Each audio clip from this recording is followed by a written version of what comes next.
Channel 9 in Toronto, Cable 8.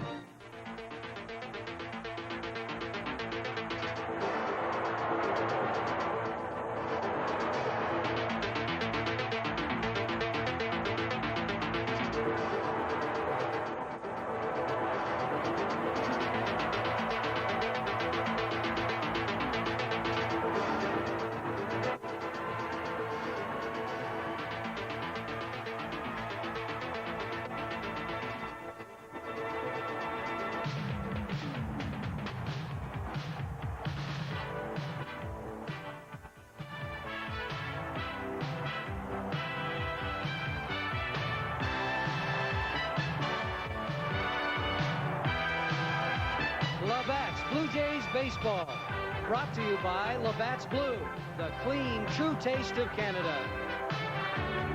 And by Esso, retailers and agents across Canada. This afternoon from Royal Stadium in Kansas City, it's the Blue Jays and the Royals in Game 1 of the 1988 regular season. And of course, just down the road at Kemper Stadium, the finals for the NCAA Basketball Championship. It's Kansas and Oklahoma. This city is really jumping today. Blue Jay fans, fasten your seatbelts and get set for what has already started out to be the most controversial season in the history of the Toronto Blue Jays. With the Bell situation, Mosby, did the Jays leave all that controversy in spring training? Only time will find out. Let's go upstairs. Here's Don Chevry and Tony Kubek. Thank you, Fergie. Hi again, everybody. You know, opening day is a marvelous time when the world gets a chance to start all over again. For now, everybody is in first place in the American League. It's the final 14 as of right now. But, Tony, can the Jays put behind them what happened the final week of last year? I think it's been an unfair term that's been used, Don, that the Blue Jays collapsed. Basically, what happened was Doyle Alexander won the East by going 9-0 for the Tigers. Question marks, yes, there are for the Blue Jays. The elbow of Tony Fernandez, and of course Jimmy Key. Hank, is his arm tired? Can Liriano lead off? Can Camposano hit? Not a question, but they still should win this thing if they're healthy. We'll find out a lot of those things as the year goes along, but what a marvelous day to get it all started here. 80 degrees, the sun is shining in Kansas City. Enjoy it along with us.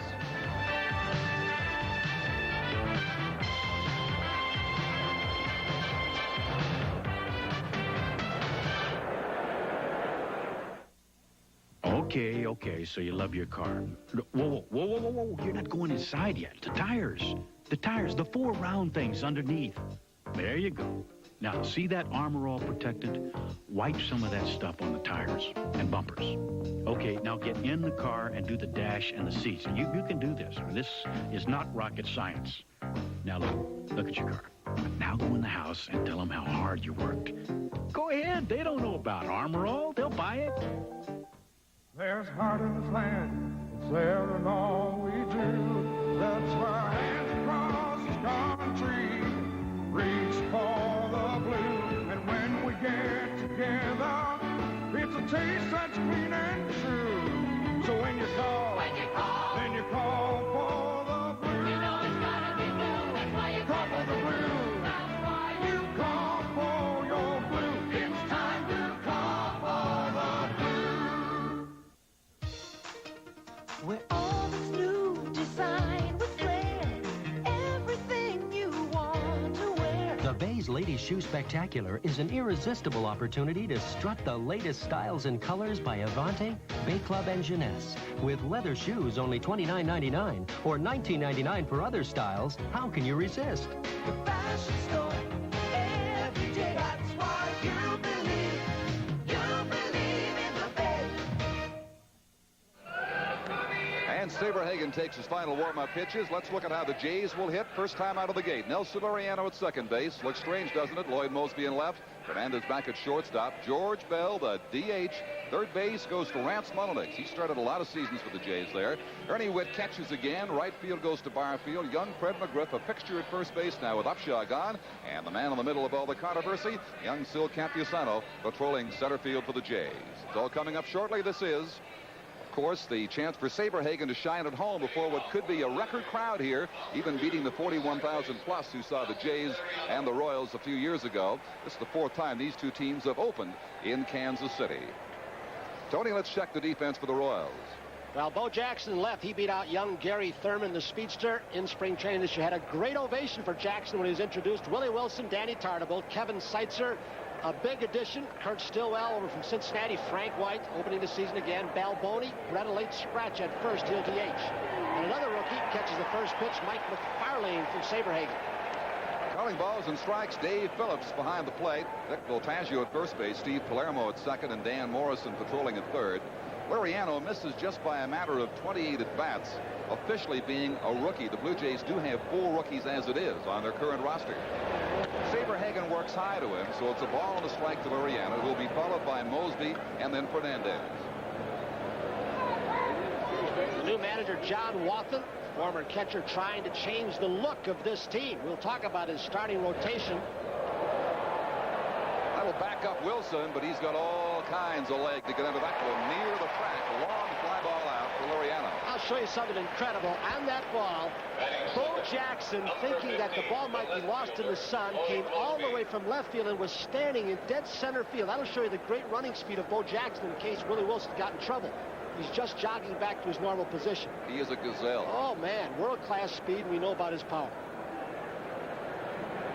Let's bring up Lloyd Mosby in left field, and just as unhappy, if not more so, than George Bell about being DH is Lloyd about playing where he has to go this year. He said it could take away from his offense. He said you'll never take a center fielder out of the ballgame, or rarely, but you can always take an 0 for 3 left fielder out. He said it may cost me some at-bats, and he said those things are frustrating, and they'll be on my mind. He's overreacting. Lloyd will do a good job in left field, and I don't know, the question is, will he do a better job in left field than George Bell? George Bell was a better than average left fielder. And yet he would be the least impressive of the 3 they had. That's only because Mosby and Barfield were so exceptional. He pushes it off foul, holding it 2 strikes. Saberhagen, the comeback player of the year in the American League last year, won 18, as you know, but he had a great first half. He had 15 wins at the All-Star break and then went downhill. That is why John Wathen, their manager, said he's going with a 4-man rotation to start, but he's not going to let them get a lot of complete games. Saberhagen had 15 last year, and the pitching staff was burned out by September. Now, checked off again, same direction. He is throwing hard. He is 1-2 lifetime against the Jays. In fact, his only win over Toronto came at Exhibition Stadium on July the 11th with, again, Jimmy Key, the same opponent as today. He has a great fastball, which he controls very well, a great straight change, and that tough slider. And he's still very young, not yet 25.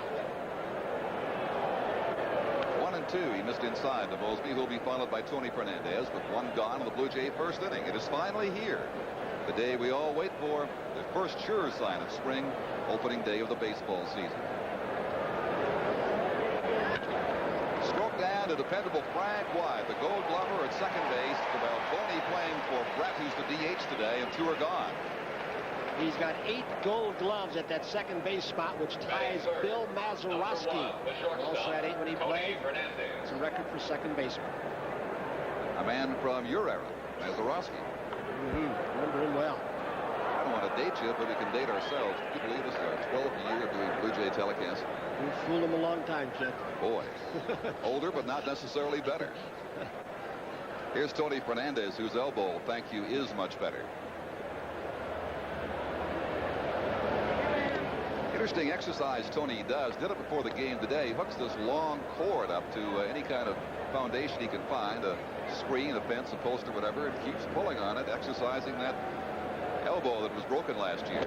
The thing about it, Don, he started that years ago. In fact, after he left Syracuse, when he had shoulder problems, his throwing shoulder, and he did it to really strengthen the shoulder. He's continuing to do it now. What it's done is it's made him a more powerful left-handed hitter. He can get that bottom hand, the right hand out with the bat, hitting left-handed now, and he's got a little bit more punch because of the exercises. He is a .273 career hitter against the Kansas City Royals. This is not the only game in town. It certainly isn't Kansas City, but elsewhere. Detroit and Boston, they're underway already. Milwaukee and Baltimore.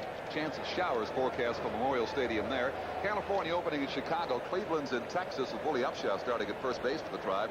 Seattle and Oakland to get it rolling in the American League.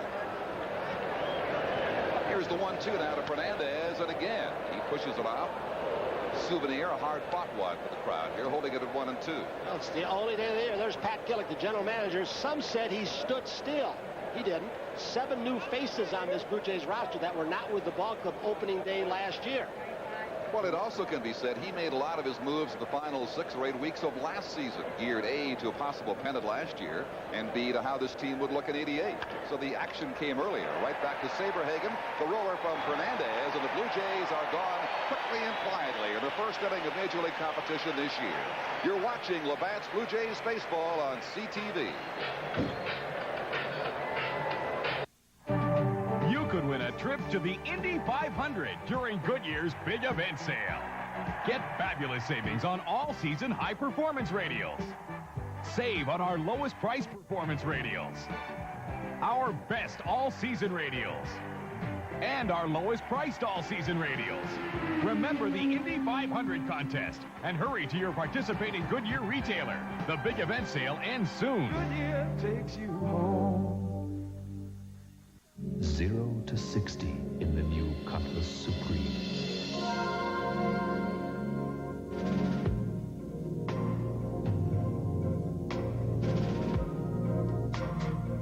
Introducing the new Oldsmobile Cutlass Supreme. Because the only thing we changed is everything. It goes from 0 to 60 people faster than you've ever seen before. Oldsmobile, engineered to spoil you. In a perfect world, your brakes would never be a problem. In a perfect world, your brakes would be fixed by a specialist. Are you the brake specialist? Yeah. But the world isn't perfect. Yeah, that's me. That's why there's Midas, where trained brake specialists make your brakes their priority. Here's your Midas brake guarantee. Perfect. As close as you can get. Midas, top guns for brakes. No question, this man deserves to be the Blue Jays starting pitcher on opening day. The superb left-hander, Jimmy Key. Here's the lineup he'll work to, Tony. Willie Wilson, the switch hitter, playing center field, and then a guy who tied for the number of base hits in the American League with 207, Kevin Seitzer. George Brett DHing. Danny Tartable, a big year last year for Kansas City with his 30 home runs. Frank White in the 5th slot. Steve Balboni slimmed down, playing at first base. Bo Jackson in left field. Mike McFarlane, he'll get his first Major League bat today. He's a rookie. And then the switch hitter batting number 9, Kurt Stillwell. A great acquisition. They've had about, well, he's the best shortstop they've had and maybe the best of all time. You're going back to Freddie Patek, at least. There's been a lot of instability in that spot in the last 5 years. It cost them a stellar pitcher in Danny Jackson going over to Cincinnati to get Stillwell in that deal. But Jimmy Key, runner-up to Roger Clemens in Cy Young voting last year, makes his 2nd straight opening day start. He was the winner in Toronto as the Indians fell 7-3 last year. Now here's the Blue Jay defense to support him. Mosby in left, Capusano in center field, Barfield in right. Mononix gets to start again at third base. Then Fernandez, Laureano McGriff, and Ernie Witt catching Jimmy Key, who's all set to go against Willie Wilson. It is high, ball 1. And Don and you folks watching, when we get into big ballparks like this in our telecast, and Kansas City's huge in left center, right center field, you're going to see something from Camposano. He plays shallow, and he put on a show, they tell me, in that big ballpark in Denver, those 2 ball games. He is playing almost like a roamer for Willie Wilson, who doesn't have a lot of power. He's like a roamer. Look at all the ground behind him. Must be at least 100 feet behind him. That's the confidence going back on the ball. And he'll get a chance from Wilson. On his horse, he's got it. He's something, folks. He's got a great throwing arm, great instincts, an outstanding jump. Willie hit Major League pitching, though. And what happens is, with the confidence to go back that Silvestre has, is a lot of those loopers and line drives he's going to catch that would have fallen in before. And they're going to have a heck of a time hitting one over his head, as you just saw. Here is the man who was so sensational last year, Kevin Seitzer, at third base, batting second. Thing about Capusano, the irony was, just hours after he won the contest with Rob Ducey to play center field, he made a diving catch, and Dunedin was shaken up, and they thought they might have lost him for opening day. But he's fine, as you can see. It is ball 1 to Kevin Seitzer. Fortunately, Camposano bruised, and they said a very, very slight separation of his left shoulder, not his throwing shoulder. He finished that game and got 3 more at-bats. Yep. Fernandez will test the elbow right now. Tough play. Can't quite get anything on it. So Seitzer beats it out. Tony's elbow still tender. And it's the thing that you've got to wonder, will it just stay tender and gradually get well, or will it get worse? Everybody hopes not. Fergie? George Brett, what about that finger of yours? You have to DH today. Well, it's still a little bit sore. At first base, you make a lot of throws between innings and stuff like that, and it's real uncomfortable when I throw a little bit. And basically, they're going to DH me today, try to give it a little bit of rest with a day off tomorrow. Hopefully, I'll be at first base Wednesday night. George has had his physical ailments certainly over the last few years. A slight tear and a ligament in his right knee, rib cage injury. He's made the switch from third base to first, and as you heard, because of the finger, at least today, to DH. He gets 550 at-bats, healthy at-bats. Kansas City could win this thing with their starting pitcher. A lot of room here, but not quite enough for that one as it flies out of play. But an interesting spring. The Royals ran wild in spring training, starting a lot of runners. George Brett said for 6 years here, since Whitey Herzog left, I never even knew the signs. It was just hit away. And Wathan took the job last year for 36 games, I guess it was. They stole 40 bases or 42 bases. So he's got people running. He's got Brett hitting running at times. He certainly was a rarity, a running catcher who could steal. One strike to George Brett. Campusano playing just about as shallow even for George Brett. Slightly with the lead. There he goes. Yes, he is. So the throw's on the money. He's a dead Oh, he missed him. No, Tony was late getting there, and he missed the tag. Should have had him, but didn't get the tag down. Tony tried to wait a little bit longer not to give up the shortstop gap, and when he took it on the run, Seitzer slid beneath him. The new running attack of the Kansas City Royals. Watch Tony. He leaps right over the top. He didn't get there. Oh, boy, that replay. Perhaps not conclusive, but it looked like he may have brushed him. Steve Palermo at second, one of the best, says he missed it. So he's at second base, one gone, and Brett can drive him home from there. Of course, the running attack, part of a plan to get more runs across for Kansas City. A very low-scoring team the last couple of years. Brett hits it way out to right field. Wind's going to carry it, is it? So long, there's home run number one. Brett burns the Jays again, and Jimmy Key jumping on top 2-0.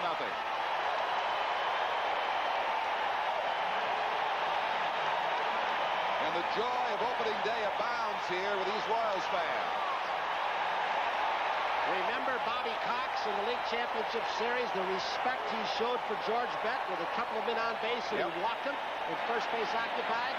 Doyle Alexander did not. He got beat with a home run to left center field, one ball game. Early in the game, Jimmy Key looked like he tried to throw a breaking ball that just spun and stayed there. A very slight breeze blowing out to right. They want Brett to come out. He is one who refuses to come out and be a showboat, but the fans want him out. He comes out. Waves and goes right back in, acknowledging the first home run of the year. It's 2-0 Kansas City. That'll bring up Danny Tartabull. Strike one. Last year in Danny Tartabull, when he came over from Seattle, he got the man with the home run power to back up George Brett in the lineup in that 4 slot. Frank White in the past, Bell Boney, but he struck out too much. Tartabull last year, only the second player in Royals history to hit over 300 while hitting 30 or more home runs. He knocked 34 out of American League parks. 1-1 to him. Thought about it, holds back. It is 2-1 as Jimmy Key missed. He perhaps never saw his father Jose play, but he was left-handed, ran like the Dickens, slapped at the ball, hit to left field. Complete opposite son. This Tartabull hacks away, strikes out a lot, and gives you a lot of power. Played for the former Kansas City A's. This telecast presented by authority of the Toronto Blue Jays Baseball Club may not be broadcast in a rebroadcast form in any way without the express written consent of the Toronto Blue Jays Baseball Club. 2-2, Tartabull strikes out. They'll make sure at first base. So strikeout assist for Ernie Witt, put out for Fred McGriff. About 2 weeks ago, I went over to the B complex as we looked at Jimmy Williams and Al Widmeyer, and sure they're a little concerned over a little muscle tenderness in the left elbow, or near the left elbow of Jimmy Key. Went over in the B game, pitching for Syracuse with Witt catching in. Jimmy Key had difficulty throwing his hard breaking stuff. Apparently a muscle there. Now he had some shoulder weakness at the end of last season with his big inning build-up. That appears to be okay now. Now it's a little elbow tenderness. This is the veteran Frank White.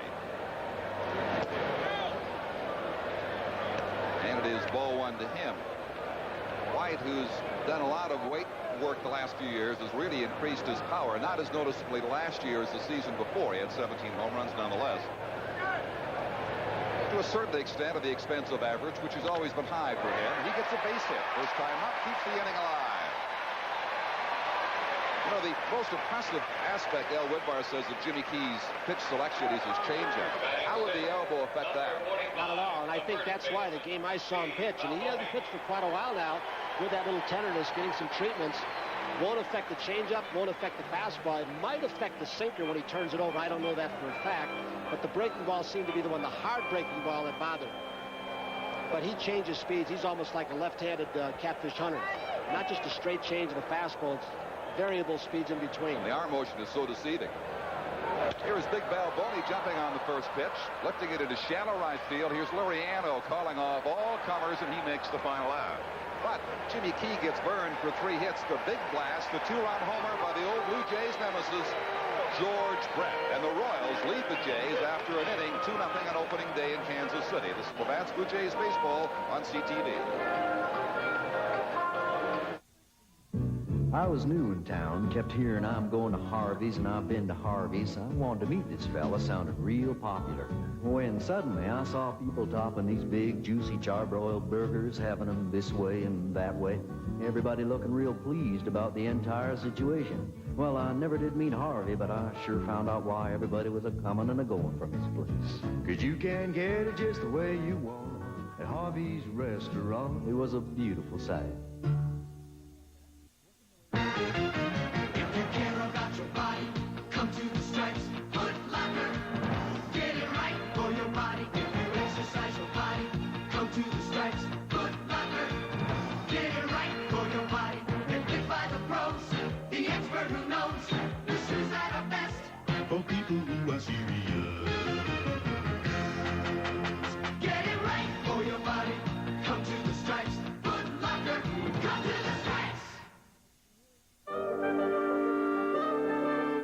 The experts at Car and Driver have said the Honda Accord is the only car to make the 10 best list every year for 6 years running, which makes it the one perfect player. Why, it's almost enough to make us blush.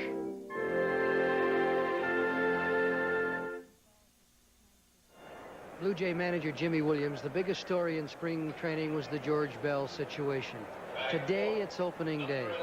Is there anything you'd like to say about it?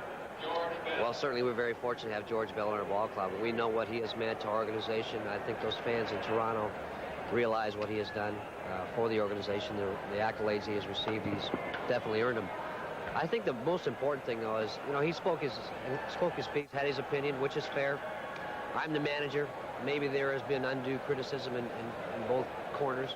One thing I would like to say is, you know, he is a designated hitter, and, you know, let's give him a chance in Toronto. And I think the fans there, because of what he has given the fans, what the fans have given him, you know, deserves an opportunity at the start of the 1988 season. Let's put spring training behind us and go into 88 and on an even keel and praise George Bell for what he's done and what he's certainly going to do for our ball club.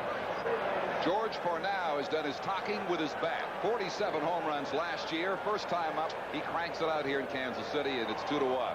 First pitch fastball from Brett Saberhagen. And a park that is a good pitcher's ballpark, perhaps the best pitcher's park in the American League, and George just made it look small. Ball went up there quite a ways near the bullpen. I think there's a little wind, a crosswind. It doesn't show by the flags. That may have deadened it a little bit, killed it. That is George's 7th career home run at Royal Stadium. That is by far the most of any Blue Jay. Here is Lloyd Mosby now, or Monix, in the number 2 spot as they jump the number 5 spot now. It's an interesting lineup Jimmy Williams has. He has Monix and then Ernie Witt, and I believe there's a reason for it. Jimmy Williams, I think, may prove that he is a little bit better manager than people gave him credit for last year. He thinks an awful lot. Last year, remember at the end, before Witt got already hit 5th behind Balwell, there's only one left-handed pitcher, and Jimmy knows it in this bullpen, so in case he pinches for Monix later on, they bring in the left-hander to pitch to him. He would pinch it for Mose, but does not want to pinch it for Witt. So that's why he's got Mulliks and then Witt to follow him after Bell. Rance hitting against the right-hander for Kelly Gruber will platoon at third base again. He'll see a lot of action. 11 home runs last year. He's got a habit of homering on opening day. This one is not going to carry, though, as Willie Wilson gets over toward right, and he'll make the catch for the first out. So Mulliks is down. It'll bring up the catcher, Ernie Witt, the number 6 spot. We're going to take you back to the bottom of the first before George Brett's home run. Remember, Seitzer got on with an infield single. Tony couldn't get the ball across the diamond. And then Tony coming over to cover on Witt's throw. Did he tag him or didn't he? Well, did he brush his shoulder? Palermo says he missed him completely. So the missed tag may have set up the 2-run home run. They'd have pitched Brett a little differently with out that man at second. Palermo had a great position on the play. He sure did. He's one of the best. He really hustles. In fact, this is a great crew right here with Phillips. You mentioned Ottavio Palermo and Dan Morrison. Ernie filing it out. He's 0-2. One of only 2 Blue Jays to hit 3 homers in a single game. That was when the Blue Jays tore the Orioles apart on September the 14th last fall. The other one? Go way, way back to 1980. Otto Velez, not only 3 in the game, but he led off the next game, the second of a doubleheader, with a home run against Cleveland. Ernie pops this up. It'll be Seitzer at third base settling under it. That's the second out of the inning. Talk about the thrill rookies have in their first opening day games with Farlane and Campusano. This is also the day of the year where you see the aces of every staff going up against each other, unless, of course, there's an injury. Like a Roger Clemens against a Jack Morris today up in Boston. That's what makes it so special. Each team going with the best they have. Barfield hitting in the number 7 spot today. Starts his 7th consecutive opening day for the Blue Jays. Only Lloyd Mosby and Ernie Witt have started more, but not consecutively. Although Mosby has started 8 in a row. Ernie Witt a total of 8. He reached for the 1-1 and sends it back. You know, those numbers last year at Barfield, a lot of guys would take, except perhaps for the average. The 28 home runs, the 84 runs driven in. The 263 plagues him. But by his standards, not a great year. Certainly, by a lot of players' standards, a career year. Well, Jesse had to have a little surgery on his wrist. He played with it, had a lot of cortisone shots last year. He had a little surgery, I believe, on his knee, arthroscopically, to clean it out. So he played through a lot of injuries last year and still threw up some pretty good numbers. And defensively, he is so strong with that arm. With 101 career assists, he tied last year with Ruben Sierra of Texas to the league lead with 17. Don, I still don't think we've seen the end of what some have categorized as the best outfield in baseball of the 80s. I think we may see a lot more of that than people think, unless a trade is made. I worry about Campusano a little bit, not defensively, but about hitting that breaking ball.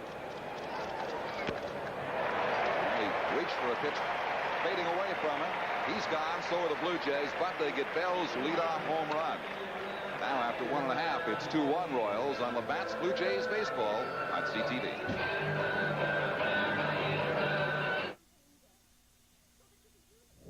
If you're in the dark about your financial future, see the manufacturers. A century of financial experience gives us a clear view of the future and clear ideas to help brighten yours. Listen, sweetheart, have you any idea what would happen if you rent a car from somebody other than Thrifty? Chances are they'd cost too much. If you don't rent from Thrifty, you'll regret it. Maybe not today, maybe not tomorrow, but soon for the rest of your life. Rent a luxurious Chrysler 5th Avenue for only $36.95 a day. Thrifty has convenient in-terminal locations in most major airports across Canada. Call 1-800-4CARS today. Thrifty, this is the start of a beautiful friendship.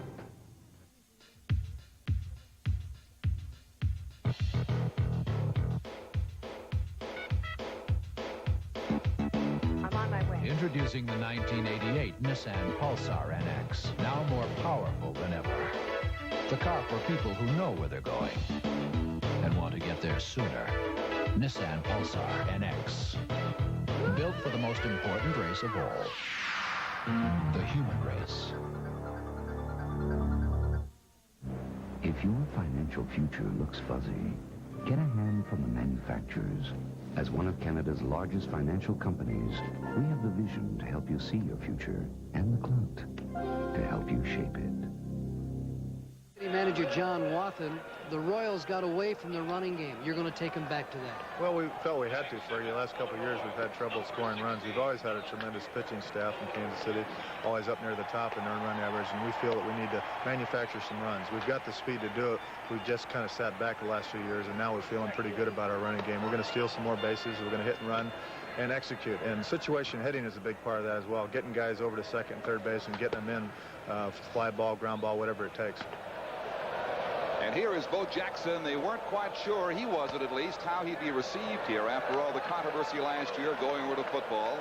But he got a tremendous ovation from these fans here when he was introduced this afternoon. The count is 1-0 to him. It wasn't just going over to football. It was the team he went over to. Probably the most dreaded and hated rivalry the Raiders. In all of football, the Raiders and the Chiefs. They love him now. Well, Bo is brash, young, and full of confidence. 22 home runs despite his horrendous strikeout record. The worst percentage of strikeouts of anybody in Major League history with over 400 at-bats. But he says this year he will tattoo a home run off the scoreboard here at Royal Stadium. You know, with his power, he just might do it. It's 1-2. There it is. That's his target for the year. He hit one on the grass just to the base of that. They said it was about 480 feet last year. With the new hitting instructor, Mike Lum, who's got a lot of the late Charlie Lowe's theories, and Hal McRae, who's now in the Pittsburgh organization as a minor league instructor. Lum has gotten to Bo Jackson just a little bit. Doesn't wrap that bat around his neck as much. His swing is a little bit shorter, which might help him against some breaking and off-speed stuff. A lot of his strikeouts came early in the game in his first at bat. He struck out in 54 of the 122 games. He had a good first half last year. I mean, he struck out a lot, but he would have 18 home runs, drove in 40-some. In the second half, he was awful, to say the least. He couldn't do anything right. At his high, 2-2. It averaged one strikeout every 2.7 plate appearances. So Jack Morris beating Roger Clemens 1-0 there. Higuera, the left-hander. Teddy Higuera against Mike Boddicker and scoreless in the third. Joe McGrain facing Mario Soto in that game. Bo goes down on strikes again. That's the second for Jimmy Key this afternoon. You know, scouting reports have become so intense that even in spring training, the Kansas City Royals advanced scout followed the Blue Jays around every game, and there's a great straight change that just dropped off the table, almost like a little half screwball. But they perhaps saw that Jimmy Key wasn't throwing his breaking ball much, and the report gets back to the hitters. Hey, look for fastball, straight change, off-speed curve. There he tried to throw a little harder breaking ball. Here's the rookie catcher with the Royals, Mike McFarland, with just 16 days of Major League service behind him in the number 8 spot. Hit 262 at Omaha last year, reaches for that, and it is fading toward the seats, and will just get in there. McFarland, quite a surprise. Coming back from rotator cuff surgery. Well, opening day, we perhaps need not remind you of that. The Yankees in Toronto, except to say that all reserve seats are gone. But the come as you can and grab what you can section out there in the outfield, thousands of seats available for that game. But the reserve seats are gone. Others do remain for the Yankees on opening day next Monday. It appears that the opening day pitcher, without weather problems or injuries, it appears that Mike Flanagan will be the opening day pitcher. Corner, it is off the wall, off the base for Barfield, and young McFarland will remember opening day of '88 with his double.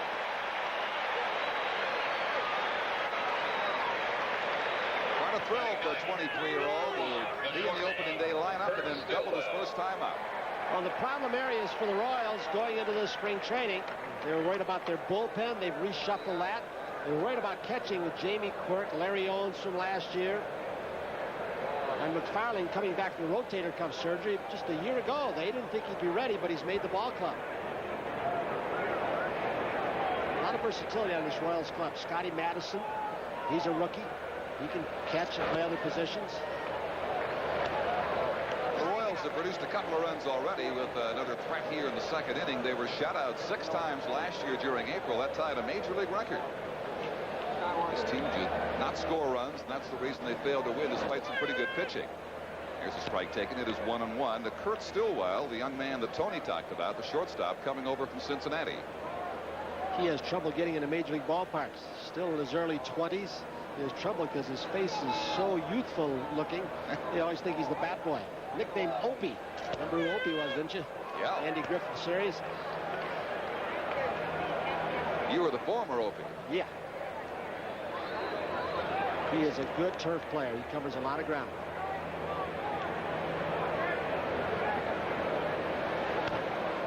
And he fouls it out. Pretty good bat.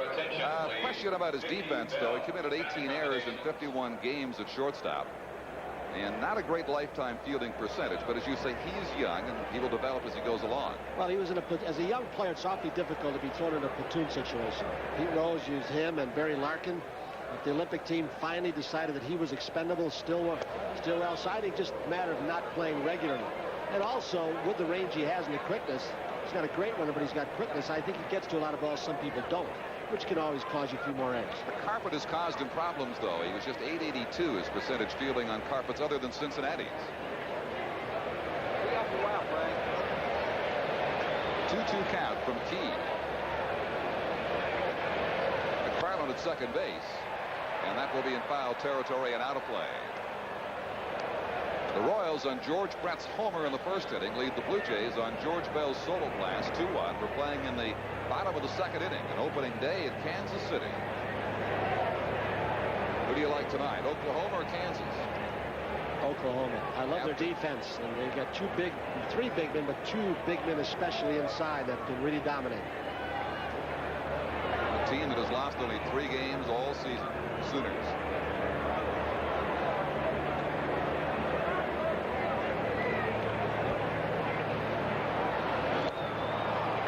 Struck out young Stillwell, 2 gone now in the Kansas City second, the third strikeout for Key. Back to the top of the order now for Willie Wilson. Another straight change. He's already thrown quite a few. Now both Tony Fernandez and Mulnix have a talk with Jimmy Key, perhaps with a man on second base to figure out how he's going to pitch him, so they know, should they shade the line. What happens on the left side is, and infielders don't like it, but pitchers do it, they change up on their own.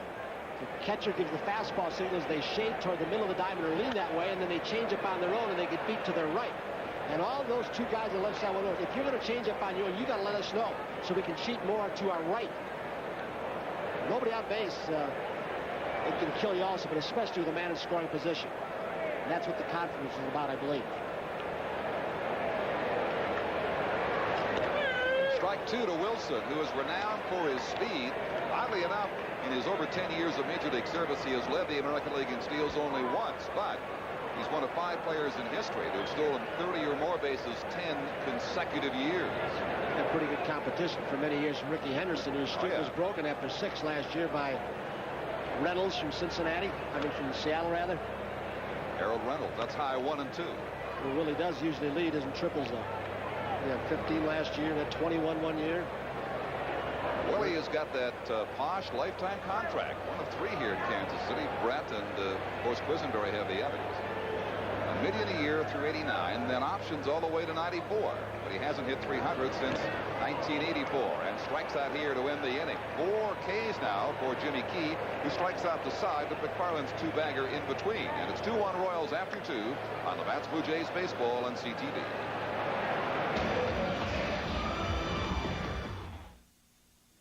Did you ever have to make up your mind to pick up on one and leave the other behind?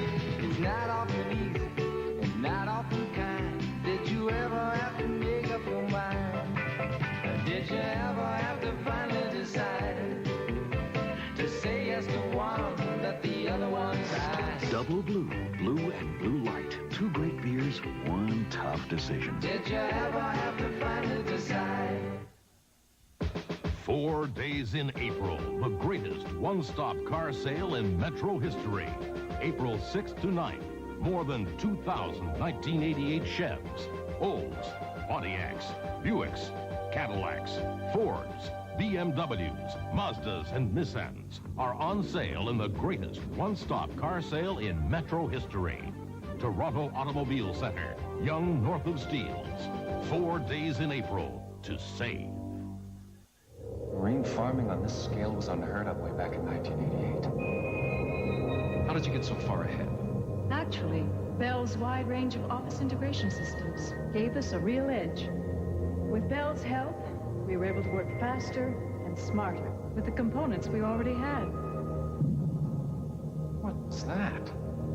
Sardine, sir. Just a baby. Tomorrow's successful companies are talking to Bell today. John McLaren is at third again. Billy Smith back at first base, coaching for the Blue Jays, the same tandem as 87. Managerial candidate down at third, and John McLaren. Some people say Cito Gaston. Heard his name rumored to Atlanta in the event that they get off to a bad start, although Chuck Tanner's got a good contract. McLaren managed in Venezuela. It is almost assured that Atlanta is going to get off to not a bad start, a pretty bad season. One strike to Fred McGriff, who's facing the right-hander today, Saberhagen, and has learned to handle left-handed pitching a little bit better. He showed that in the spring. A few days back, though, from Jack Smiley, a left-hander from Pittsburgh Pirates, he got hit right in the head. Luckily for batting helmets. Yes, sir. I guess Fielder got hit also out in Denver, didn't he? Yeah. Up in Mile High. Seitzer will have a look-see, but that is long gone. And a new Yogi Berra coming up. Jim Gantner of the Milwaukee Brewers having a lot of fun, mangling the English language. Give you a few samples of what Gantner said lately, and forgetting something during a radio interview, he said, gee, I must have ambrosia. That's chocolate factory down the street from County Stadium. Here's one Canadians would love. On his winter hunting trip, he said it was in one of those Canadian proverbs. And he got down to the capital of Argentina. Hey, he's good at crossword puzzles, Jimmy. Buenos dias. Number 6. And about a recent golf tournament, he said it wasn't bad, but we had to use the contemporary greens. Oh, man. Now there'll never be a Yogi. See where Yogi's a movie critic now? Yeah. Talking about somebody who's already won a Golden Glove Award, meaning Golden Globe. It's a beauty. Here's our first look at Capusano here in the regular season. Seitzer way up tight at third base in case Cappy tries to bunt. Look at what he's doing. He's going to try and take the bunt away from Cappy, and I haven't seen Capusano bunt too often. The thing he does is he does hit a lot of ground balls to the left side, and Seitzer's doing him a favor playing this shallow on the turf. Hey! The ball hard, and is it fair? No. Just foul. He almost got himself a line drive home run. Capusano does that quite a bit.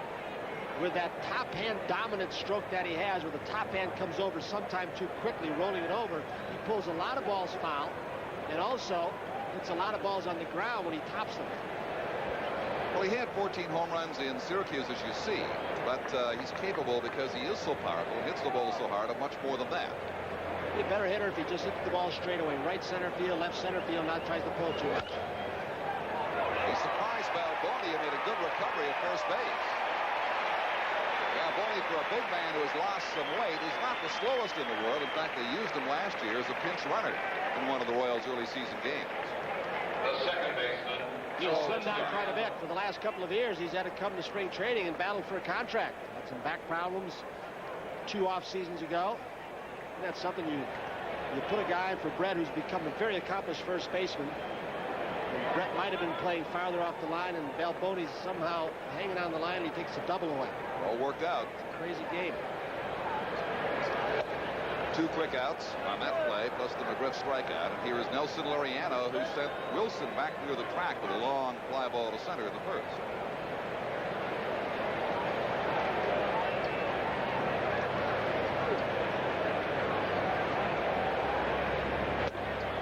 While Nelson misses by 28 at-bats, officially being classified as a rookie, Todd Stottlemyre, who just made this final roster on Sunday, Capusano, catcher Pat Borders, and David Wells, the left-handed pitcher, also qualifies. The 4 rookies in the Jays starting lineup. Watch Willie go. He gets there. He roams. If he had a strong arm, he'd be considered one of the best of all time, I believe. He runs balls down that look like they're uncatchable. He retires Laureano twice now today. For this man, Saberhagen, it remains 2-1 Royals on Labatt's Blue Jays baseball on CTV.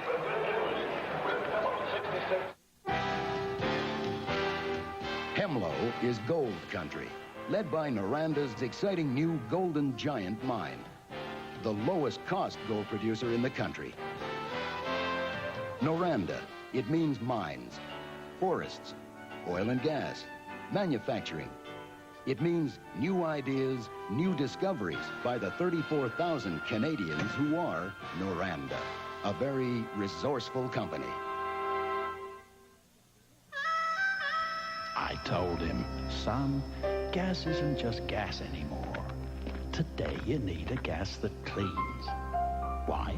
It's simple. Fuel injectors and carburetors get dirty. The new no-trouble gasoline from Esso cleans as you drive. And it's in all our pumps.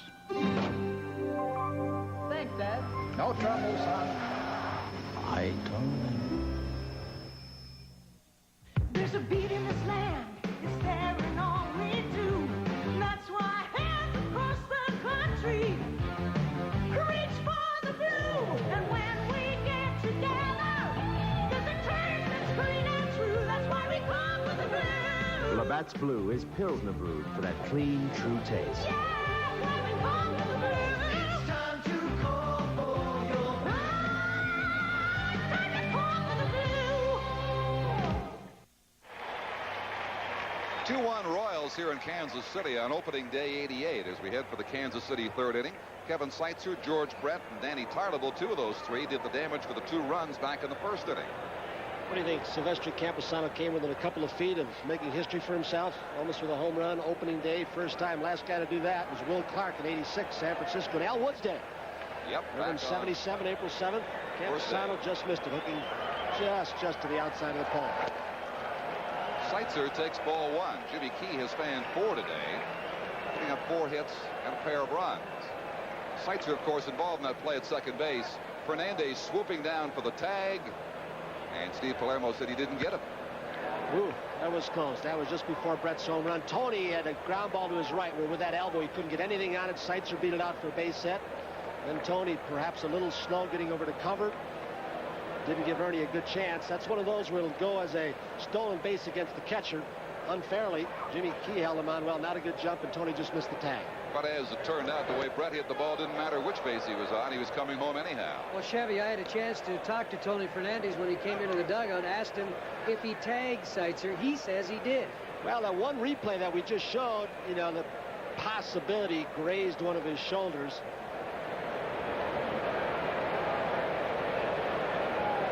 Well, all water into the bridge now after the Brett home run.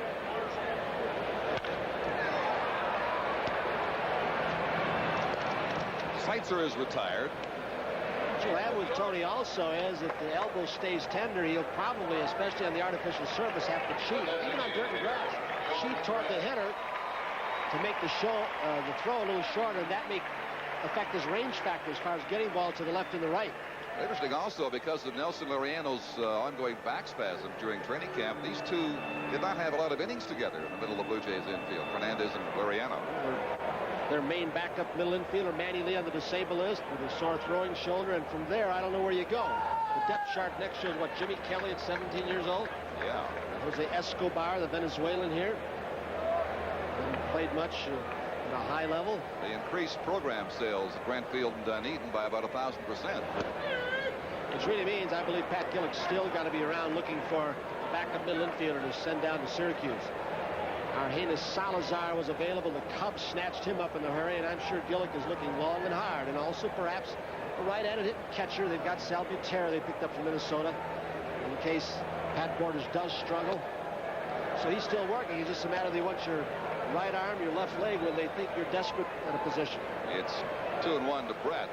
Of course, Jimmy Williams knows that the Blue Jays did talk with the Mets about John Gibbons. He wound up being dealt to the Los Angeles Dodgers.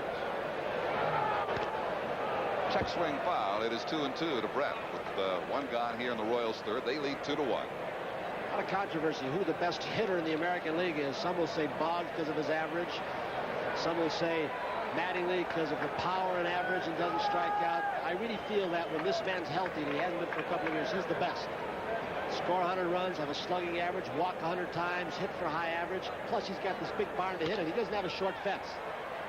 couple of hops to Liriano, and Brett is going to be retired across to Fred McGriff. 2 gone now. The irony of looking at the Major League salaries on the weekend, which were published wide and far, is that the late-hitting shortstop of the Cardinals, Ozzie Smith, makes $600,000 more than George Brett. I'm happy for him. George Brett's got a little lengthier contract, though. That's another one of those lifetime deals. Along with some real estate investments with the co-owner, Avram Fogelman, that may go on forever and make him a lot more money than maybe anybody who ever played. There'll be no tag days for George, but there's a certain irony in how salaries get distributed and who gets paid what for whatever they do. Here's Danny Tartabull.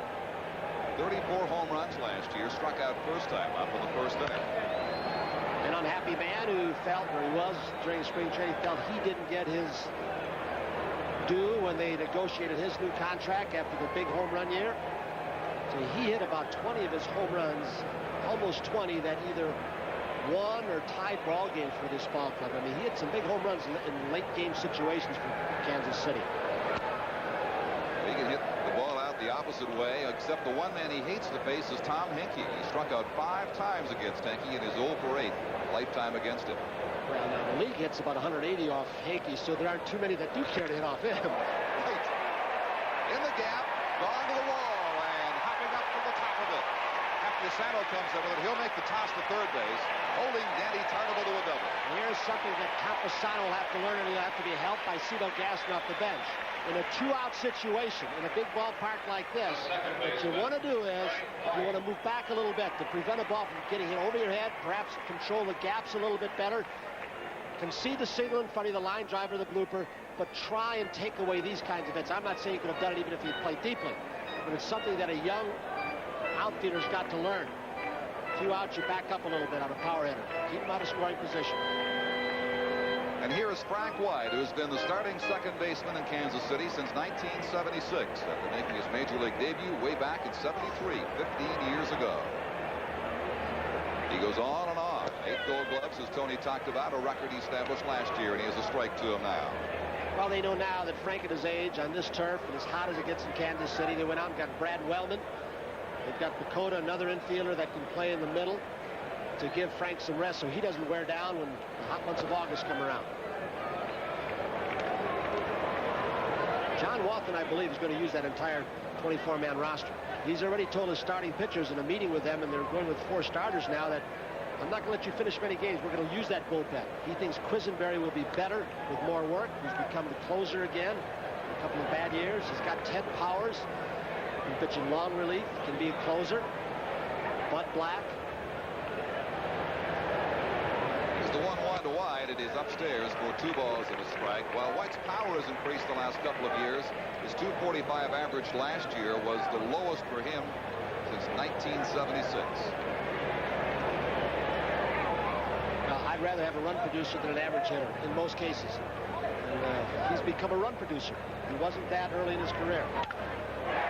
He pulls it hard. It's in the corner, and it is just foul. Just foul. They're right at the pole. Jimmy Key looked like he got an off-speed pitch inside part of the plate. Look at this. This fan reached out where he almost could reach out into fair territory. This is a very cozy ballpark. Every seat in the ballpark made for baseball. Faces second base.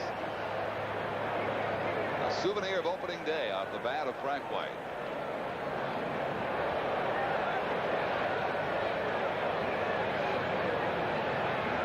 Didn't really see it. He wasn't looking down the line. Adrian Garrett, the third base coach, didn't argue at all. He had a better perspective. Frank was running it out. So Frank, at the moment, not a fan of that fan. But it was in foul territory. Count is 2-2. Tartabull at second base, 2 gone. Royals lead 2-1. They've collected 5 hits off Jimmy Key so far. And White stays alive. Jimmy Key and Ernie Witt know that they've got first base open in this 2-1 ball game with 2 out. And Balboni,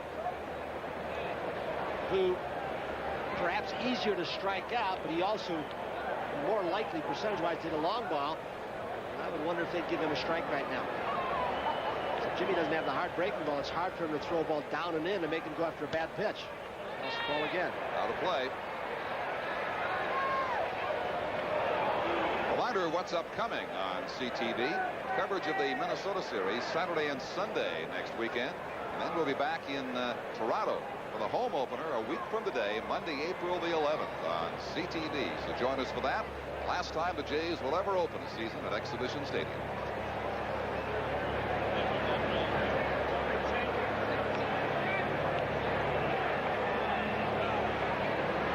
This time the Royals hitter know that Jimmy Key is just about a two-pitch pitcher now. Fastball, changeup, occasional breaking ball. There's another fastball. Stroke to Capusano, who goes way back, but there's a lot of room out there still to gather it in for the third out. They strand Tartable with his double, and 3 complete now. Royal Stadium, Kansas City on top by a run. Tony coming right up on the Bats Blue Jays baseball on CTV.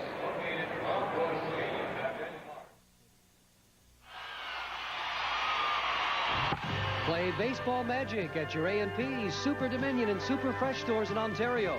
Win one of 80 trips for 2 to Orlando, home of Walt Disney World Resort. Win up to $10,000 instantly. Over 150,000 available prizes. All trips provided by Treasure Tours, a world of vacations. This week's Baseball Magic features, if you've always insisted on quality, value, and good taste in tuna, you should be serving Cloverleaf. Kraft Peanut Butter is the peanut butter with the peanuttiest taste. Right now, Toronto Hamilton Toyota dealers are practicing the Stickmore theory of relativity. And here's how it works. Stick more options and accessories on a Toyota truck and expect a special deal. Add, for example, mag wheels, air conditioning, chrome bumper, AM/FM radio. But you'd better hurry, because this theory won't last long. The Stickmore theory of relativity. It's all relative to the best deal you can make. But you're giving you more Toyota. You could win a trip to the Indy 500 during Goodyear's big event sale. Get fabulous savings on all-season high-performance radials. Save on our lowest price performance radials. Our best all-season radials. And our lowest priced all-season radials. Remember the Indy 500 contest and hurry to your participating Goodyear retailer. The big event sale ends soon. Goodyear takes you home. The Harry S. Truman Sports Complex, Royal Stadium in America's heartland, Kansas City for opening day. Fergie Albert, Don Chevrier, Tony Kubek, our special guest in the booth, former Royals, Brewers, Blue Jays catcher Buck Martinez. Right here in his home territory, preparing for future Blue Jays games. 2-1. Brett with a 2-run home run after Seitzer single.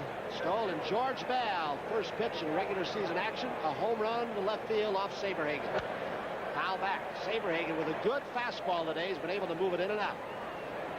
It seems like Saberhagen's been around forever, but he is still a week shy of his 24th birthday. As a matter of fact, to put it in perspective, he is 16 months younger than Bo Jackson. If you think Jackson's a kid just coming up. Jackson's 25. A ball and a strike, says home plate umpire Davey Phillips. You don't see too many young pitchers, and Saberhagen had this when he was 20 years old, having the great straight change and that kind of control that he has with his fastball, that he can just, the catcher can sit on the outside corner and he can hit it consistently. Comes inside on Mosby. 2 balls and a strike. Blue Jays with just 1 base hit. That was George Bell's home run. Saberhagen had a great first half of the season, capping it with that win over Jimmy Key in Toronto in July. Then he struggled in the second half. He lost 4 in a row after the All-Star break. 2-2. After that great Rookie of the Year season by Saberhagen, he admitted he got a little goofy, as he said, thought it was too easy. His work habits became a little careless in them. He's a lot bigger kid now. He had about 175 that first year. Off-speed chip chopped down. It may be close. Balboni. Air will be charged to Steve Balboni as Mosby leads off the 4th for the Blue Jays. Don't know if that ball had a little tricky hop or spin going from the turf to the dirt. Looked like it did. It caught the dirt and acted strangely. Let's have a look. And then Brett Saberhagen, who perhaps thought that Balboni was going to take it himself, may have been a little late getting over. Lloyd with the speed hustles all the way out of the batter's box. Nah, it just took a hop that was too good. Chest high. A little higher than he bargained for. So Balbona, who made an outstanding play on Camposano for the second out and the third, robbing him of a double going to his left, now makes an error. They will test the arm of Mike McFarlane and Saberhagen's delivery. The plethora of balks being called in spring training, it'll be interesting to see how the balk rule is enforced now that the regular season has begun. Too high. McFarlane, as we told you, arm still not up to full strength coming off the shoulder surgery. Supposedly, the strike zone has been expanded, and also supposedly, the pitcher will be ejected if the umpire thinks he's throwing at a hitter with no prior warning. He can turf him right out. Those are the 3 changes to look for in 88. And the box were as frequent as the oranges in Florida. 2 balls, no strikes. The 3-hitter in the Blue Jays lineup, Tony Fernandez. Looking at a man at first base who stole 39 bases last year, Mosby. And some feel with a supposed lesser workload defensively in left field, and I don't buy that, and he might steal even more. Left field at times can be tougher to play than center field. There he goes. Fouled off out of play. Lloyd had a good jump. Lloyd also is a member of a very select club. He's one of only 8 players in all of Major League history who for 7 years in a row has maintained his home run level or increased it over those 7 years. 26 of them last year. His numbers have not declined in power.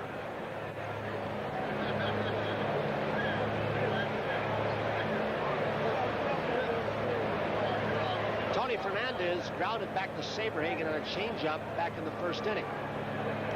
2-1 ball game. Royals, Brett's 2-run home run. Lloyd with not a real big lead. Read or saw or listened to any of the ball games from spring training. Balks were being called left and right. Really not a new rule. It's always been there. It's never been enforced. Some call it the Whitey Herzog rule for his speedsters over in St. Louis. He said that Bert Blyleven in the World Series last year balked 19 times and was never called because he never came to the stop. So they changed one word in the rule. Pitcher must come to a discernible stop now. But the rule and the instructions of the umpires always said that the pitcher must come to a stop with the front foot on the ground.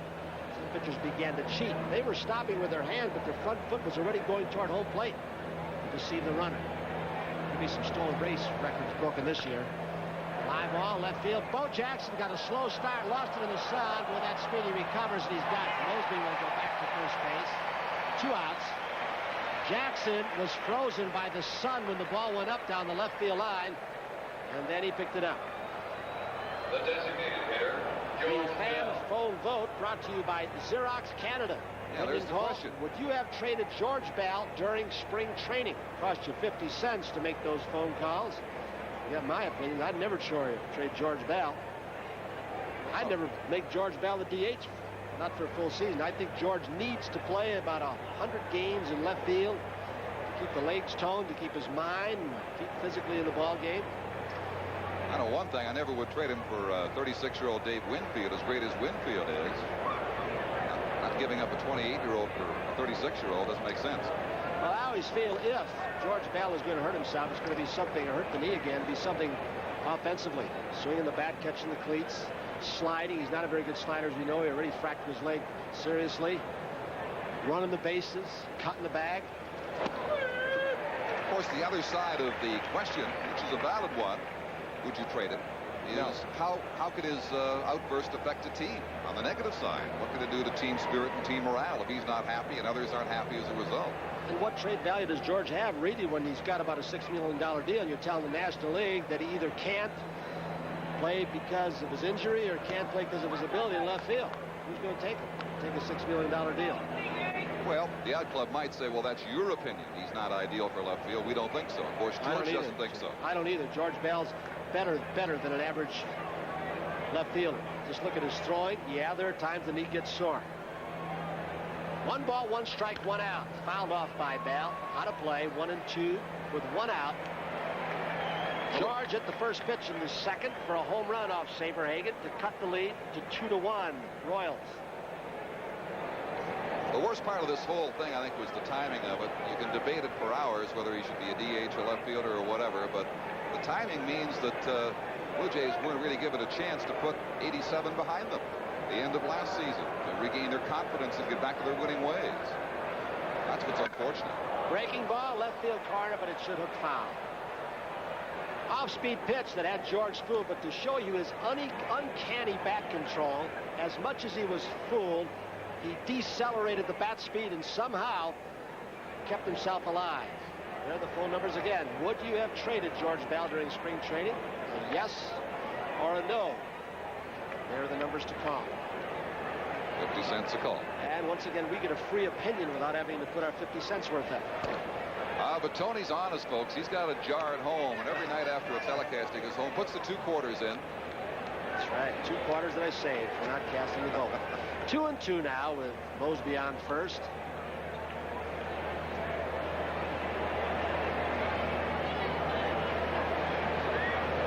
Breaking ball, left center field. Wilson gets a slow start. That ball is another one. Gone.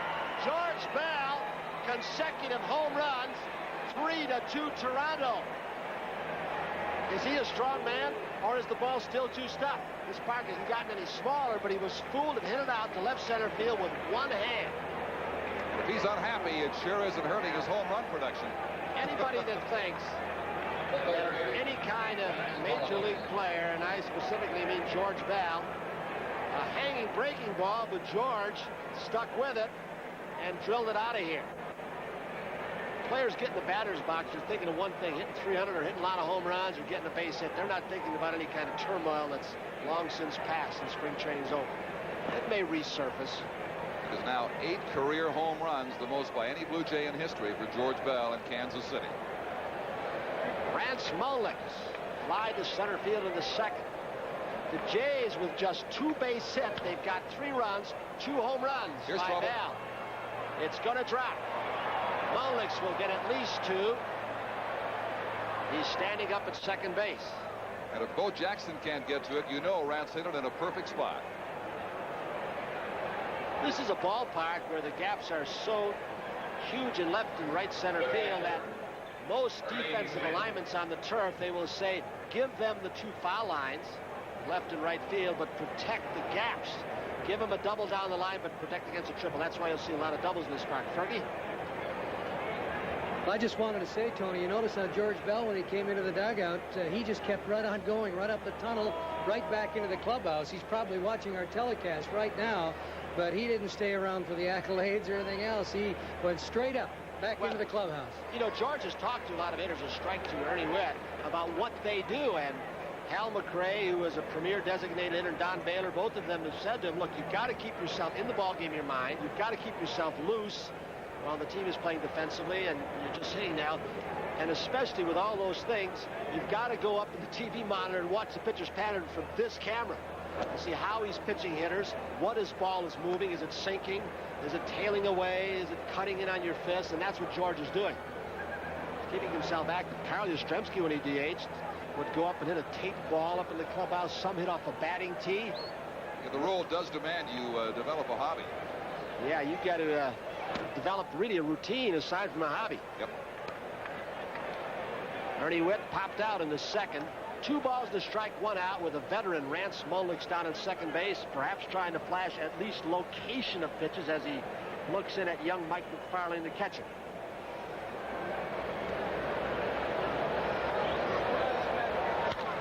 Base hit. Mullix should score on Wilson's arm. Milt McLaren holds him up. Rance didn't get a good jump off second base. He froze for just a second, so McFarlane with Wilson getting on that ball early, even though he has a weak arm. Besides, with 1 out, Jesse coming up to make it first and third. Surprised McLaren didn't take a chance on Willie Wilson's arm, but with a bad jump by Mullix, he decided not to. First and third, 1 out. Barfield, who struck out in the second.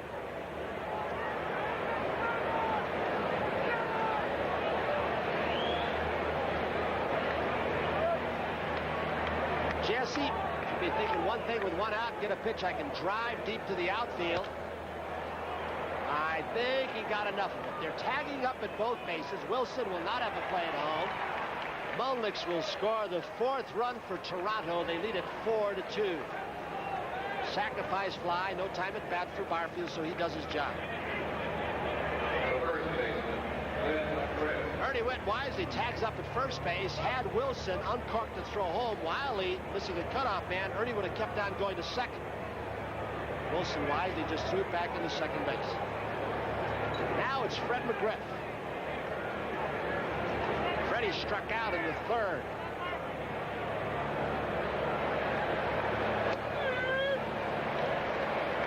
Strike.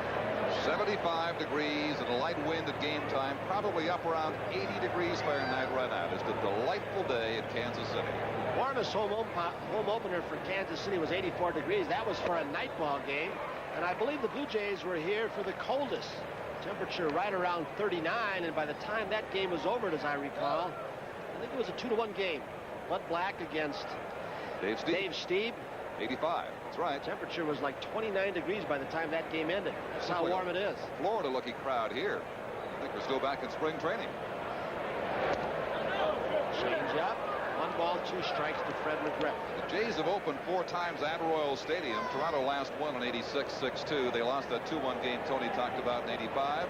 And Kansas City trounced them 11-1 back in 1979. The Jays do not usually fare well opening away from home. Blue Jays didn't win a game here last season.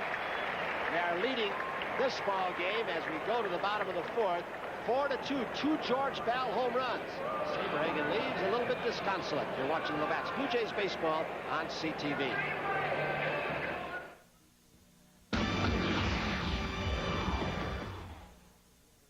Who made Royal LePage Canada's #1 name in real estate? You know. You did. You know. Because you know what our people can do. You know. Yes, you know what our people can do for you. You So know. many Canadians put their trust in our professionals. You know. Royal LePage sells a home every 9 minutes, every day of the year. You know. Yes, you know that it's true. What our people can do. You know. Royal LePage, you made us #1. You know what our people can do.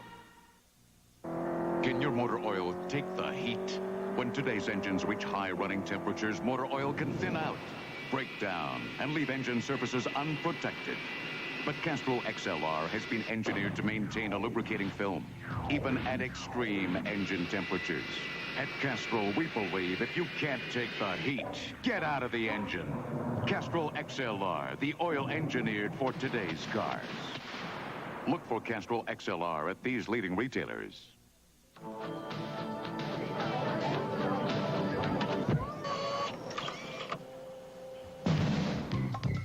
Just for fun.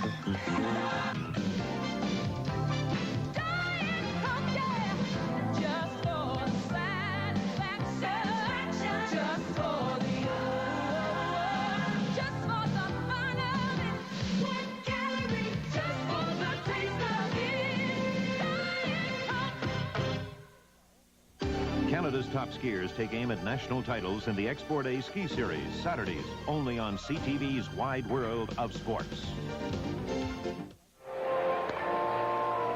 Adrian Garrett, coach for Omaha, and John Wathen, the AAA franchise. He moves up along with John Wathen. He takes over the manager job last year. Bob Schaefer also has managed AA level in the Royals organization. So it's a new look Royals from their coaching staff. Their manager, Kurt Stillwell. Floyd Bannister, the pitcher they acquired from the White Sox. Ted Power. Steve Balboni leads off the 4th. George Bell has 2 home runs. He'll be followed by Bo Jackson and then Mike McFarlane. Balboni perhaps opened the gates with his air leading off the 4th on Mosby. Fouled out of play.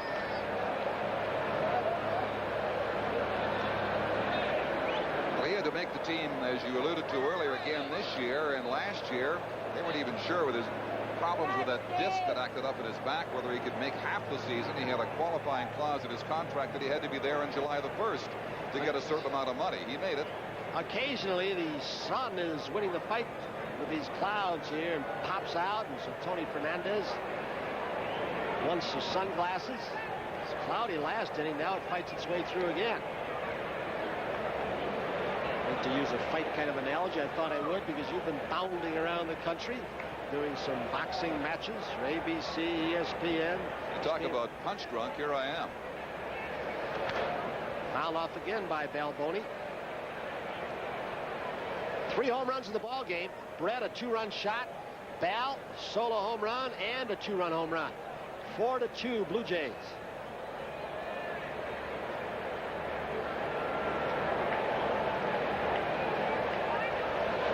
Changeup. Fools Balboni. Molix to McGriff. 1 out. Fergie.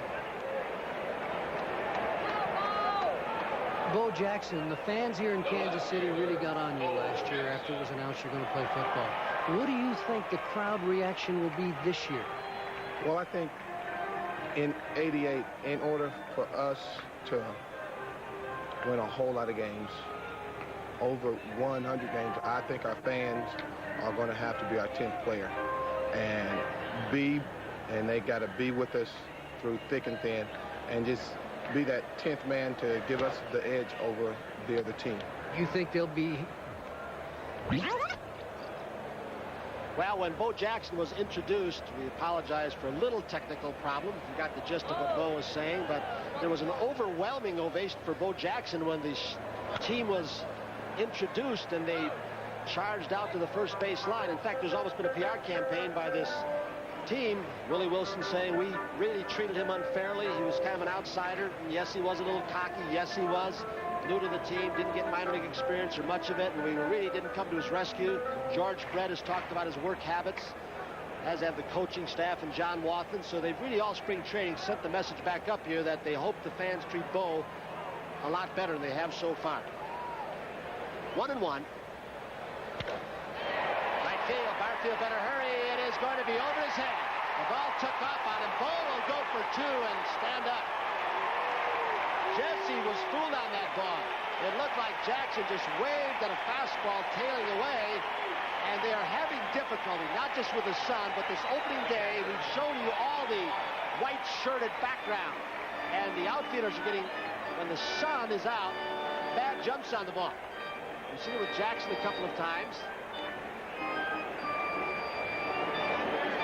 That'll show you how strong he is, as the ball looked like a tee shot, a 1-iron, going over Barfield's head in right field. So 1 out, Jackson down at second base. So Bo battles his way onto the team, and there was no coincidence last year. You talked about his signing with the Raiders. After the announcement, he hit only 193 with only 4 home runs. He really tailed off. Strikeouts soared out of sight. A man who was last year of college, was ineligible to play baseball, played very little time in the minor leagues. Spent some time at one of the corner, Mr. Avram Fogelman's franchise. In fact, the Auburn baseball season is very short anyway. They don't play many games. 1 out, 4-2 Blue Jays. Backdoor breaking ball to rookie Mike McFarlane. I'll never forget that Monday Night Football game against Seattle when he ran for over 200 yards. Ran right through the box.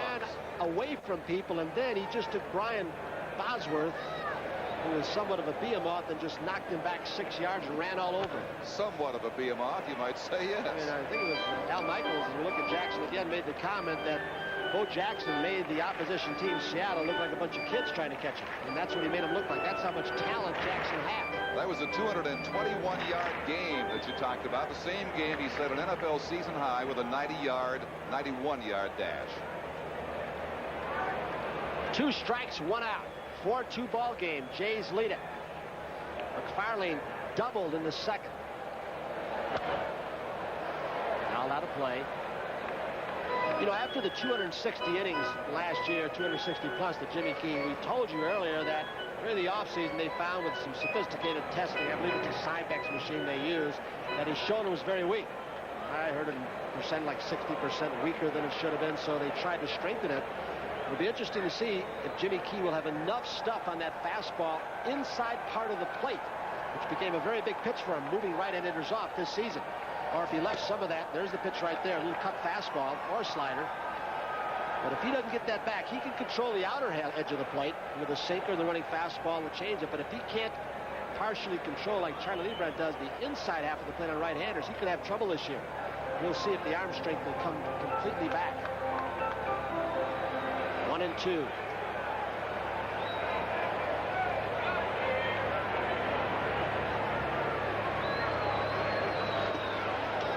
Two balls, two strikes. He misses with an off-speed pitch. And there's Rance Monolix trying to run down a big black balloon. This makes a lot of friends right here. Although that is a little more subtle than Bob Stanley in Boston, who gets the big rake out and smashes the balloon in the bullpen. Yeah, Rance took care of the job very efficiently, and let's get back to the game. 2 balls, 2 strikes, 1 out.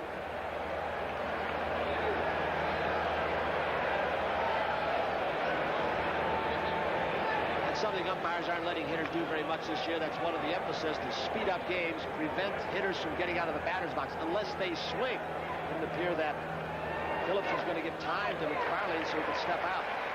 Full count now from Jimmy Key. The Royals were last in runs scored in the American League last season. Not have a very high on base average.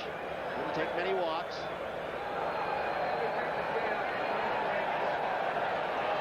Full count pitch. Fly ball right field corner. Barfiel's going to have to hurry. He's got it. Jackson will now come back and tag up. He's going to try it. Here comes the relay. Fernandez can't handle it. Jackson went about halfway. Then when he saw Barfield getting under it, he went back to tag up, and his speed beats the relay. So there are 2 outs for Kurt Stillwell, the number 9 hitter.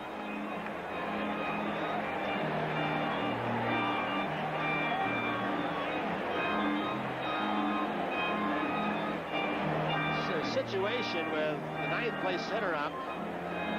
2 outs, but at the corners with a bat control guy like Stillwell, you've still got to be a little bit alert, if you're at third base especially, of him trying to beat out a bunt and score the run. Because Jimmy Key, one of the best fielders in the league, it's tough to bunt on.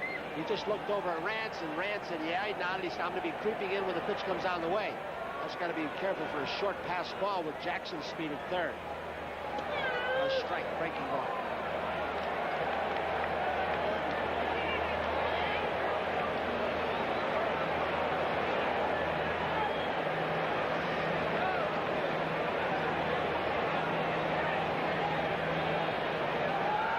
Two outs, 1 strike. Popped up. Liriano with a battle of the sun, called off by Barfield, who's got it. So Jimmy Key pitches out of a little mini jam with a runner on second base with only 1 out. 4 gone here in Royal Stadium on a beautiful opening day with the Jays leading it 4-2. George Bell with 2 HRs. You're watching the Bats Blue Jays baseball on CTV.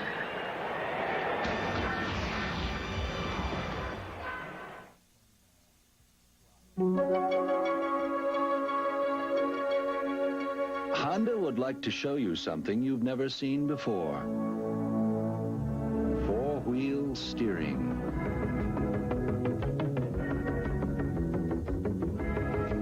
4-wheel steering from Honda. Only on the new Prelude SI. It's an incredible turn of events. The town of Cornerburg has produced many sons and daughters of which it can be justly proud. Morning, ladies. Foremost, however, is Wendy. For it was she who founded a chain of restaurants based on the principle of fresh ground beef served hot off the grill to make hot and juicy hamburgers for all. This principle has made Wendy and her hamburgers a legend throughout the Dominion of Canada. Wendy, Cornerburg salutes you. Legendary hamburgers. That's Wendy's way. There's no doubt about it. Hello? Yeah, it's right here. Just a sec. Hello? Something burning? Bob's making popcorn. You hit the jackpot. I got a crew right here. Hang on. There's a DC-9 with hydraulic problems in New York. Any takers? We can just get the last flight out. We're on it. We'll be there. It's going my way. I understand. It's not that bad. Giving your best is a full-time job.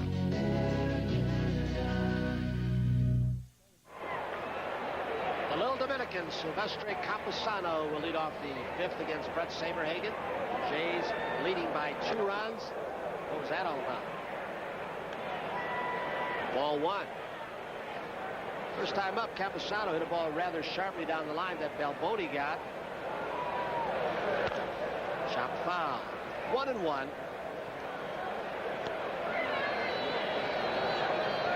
It was after just missing a home run in his first at bat with the Blue Jays by inches.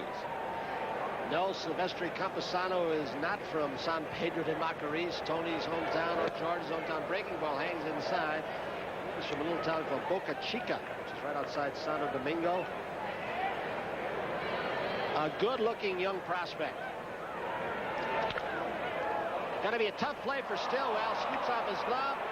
Camposano's going to try for two with that speed. He ran hard out of the batter's box and got himself a double, I believe. Pretty alert play. He saw Jackson sort of just ambling over toward the ball off the glove of Stillwell, conceding the base hit. He says, thanks very much.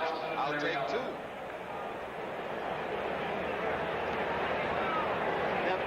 Watch Bo right here if you can see him, or you don't, but he was very casual in his approach to the ball. He was playing deeply and toward left center field for Camposano, and Camposano made that double. Or did they give an error to somebody? No, they didn't give an error. No. That error goes to Balboni earlier. They're in at the corners for Nelson Liriano. If Liriano can become the leadoff hitter on this ball club, he's going to solve a lot of problems for this offense. If he struggles a little bit, as we look at Seitzer in tight, as is Balboni, you end up either having to move Tony Fernandez back to first, which you do not want to do, or putting Lloyd Mosby. A nice bunt by Liriano advances the runner Camposano. White gets the put out, but now the infield perhaps will have to come in, even though we're only in the fifth. The last player of the game for Toronto will receive the new compact Canon Sure Shot Multi-Tele with the auto-retractable wide and tele-autofocus lenses. This fully automatic camera, loaded with extras, is available now. The Canon Sure Shot Multi-Tele.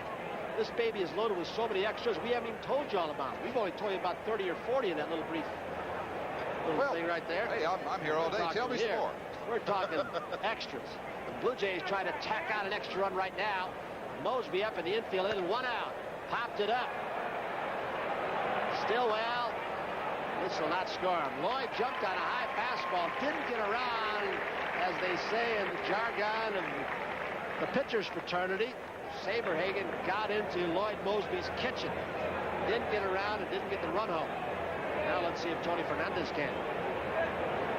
The shortstop, Tony Fernandez. Liriano will be given a sacrifice, even though he was kind of trying to beat it out also by dragging the ball to the right side.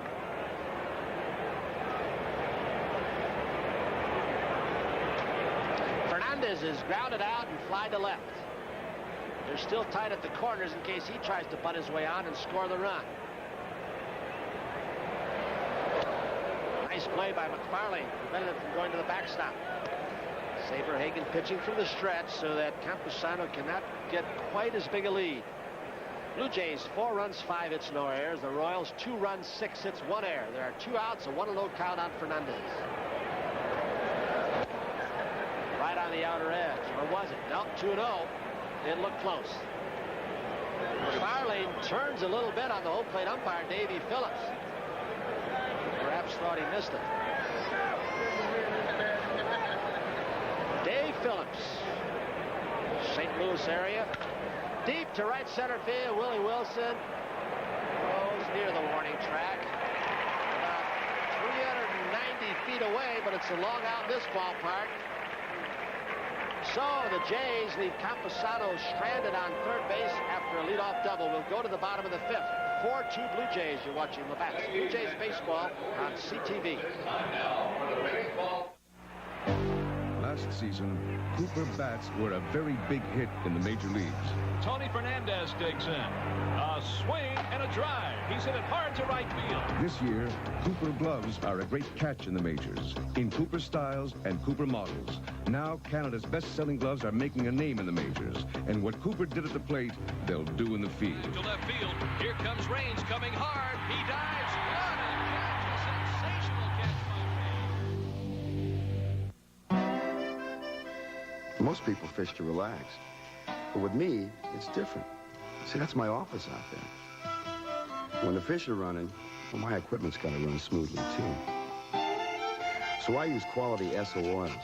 And in this baby, only Protect. That's the best engine protection around.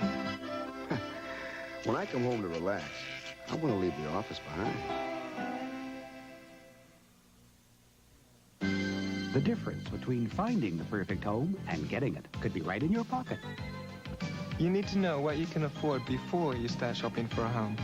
With a CIBC pre-approved mortgage, you do. I'll arrange a flexible payment schedule for you to help you plan your budget in advance. And you're even protected while you're looking. This guarantees your interest rate for 60 full days. It's almost like money in your pocket. Come and see me for details. Get us working for you. CIBC.